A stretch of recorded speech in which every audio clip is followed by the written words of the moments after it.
भारतीय cricket control board ने जब से इस साल के लिए अपने सेंट्रल कॉन्ट्रैक्ट्स का ऐलान किया है, तब से ही इस पर बड़ी बहस छिड़ी हुई है।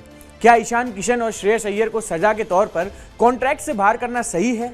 यह सवाल पूछा जा रहा है। दोनों को ही रणजी ट्रॉफी ना खेलने के कारण कॉन्ट्रैक्ट लिस्ट में शामिल नहीं किया गया।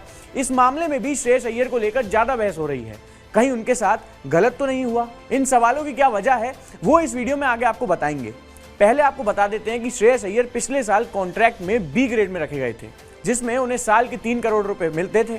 इस साल जब कॉन्ट्रैक्ट जारी हुए तो अय्यर का नाम ही नहीं था। उनके अलावा ईशान किशन और युजवेंद्र चहल जैसे खिलाड़ियों का नाम भी लिस्ट में नहीं था। अय्यर और ईशान को बीसीसीआई के बार बार बोलने के बावजूद रणजी ट्रॉफी ना खेलने की सजा मिली। लेकिन क्या वाकई में श्रेयस इसके हकदार थे? ये सवाल इसलिए उठ रहा है क्योंकि पिछले महीने साउथ अफ्रीका के खिलाफ टेस्ट सीरीज खत्म होने के बाद और भारत इंग्लैंड टेस्ट सीरीज शुरू होने से पहले श्रेयस ने मुंबई की अपनी टीम की ओर से एक रणजी ट्रॉफी मैच खेला था। फिर इंग्लैंड के खिलाफ शुरुआती 2 टेस्ट मैचों के बाद अय्यर को टीम से ड्रॉप कर दिया गया। यहीं से सारा कंफ्यूजन शुरू हुआ।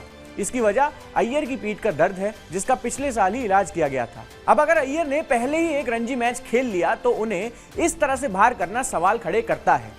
माना जा रहा था कि श्रेयस अय्यर ने चोट की शिकायत के कारण टेस्ट सीरीज के बचे हुए 3 मैचों से अपना नाम वापस लिया था। इतना ही नहीं, इसी दर्द के कारण वो मुंबई के लिए रणजी ट्रॉफी के कुछ मैच भी नहीं खेल सके। हालांकि नेशनल क्रिकेट अकेडमी ने बीसीसीआई को एक रिपोर्ट भेजी थी, जिसमें अय्यर को फिट घोषित किया गया था। ऐसे में सवाल उठता है कि क्या अय्यर ने फिटनेस पर झूठ बोला या एनसीए की रिपोर्ट में ही कुछ गड़बड़ी है? ये सवाल इसलिए उठ रहा है क्योंकि बीसीसीआई के नियमों के मुताबिक किसी भी कॉन्ट्रैक्टेड खिलाड़ी को चोट की स्थिति में एनसीए में जाना होता है, जहां मेडिकल टीम उनकी देखभाल करती है। लेकिन पिछले कुछ वक्त में एनसीए की छवि भी दागदार साबित हुई है और उनके फैसले टीम इंडिया के लिए टेंशन की वजह कहीं ना कहीं साबित हुए हैं। खुद श्रेयस अय्यर इसका शिकार हो चुके हैं। जनवरी 2023 में अय्यर पीठ के दर्द के कारण बाहर हुए थे। उनकी वापसी में काफी वक्त लगा था और ऑस्ट्रेलिया के खिलाफ टेस्ट सीरीज का पहला मैच वो नहीं खेल पाए थे। इसके बाद एनसीए ने उन्हें फिट घोषित किया, लेकिन 2 मैच खेलने के बाद चौथे टेस्ट मैच के बीच में ही उनका ये दर्द फिर उभर आया और फिर वो करीब 5 महीने के लिए टीम से बाहर हो गए। सिर्फ अय्यर ही नहीं, बल्कि अन्य खिलाड़ियों के मामलों में भी ऐसा कई बार हो चुका है। जसप्रीत बुमराह का एग्जाम्पल इसमें सबसे अहम है। स्टार भारतीय पेसर ने हाल ही में चोट के बाद वापसी की। 2022 में अचानक पीठ की दर्द की शिकायत उठी और वो कुछ वक्त के लिए बाहर हो गए। एशिया कप भी नहीं खेला।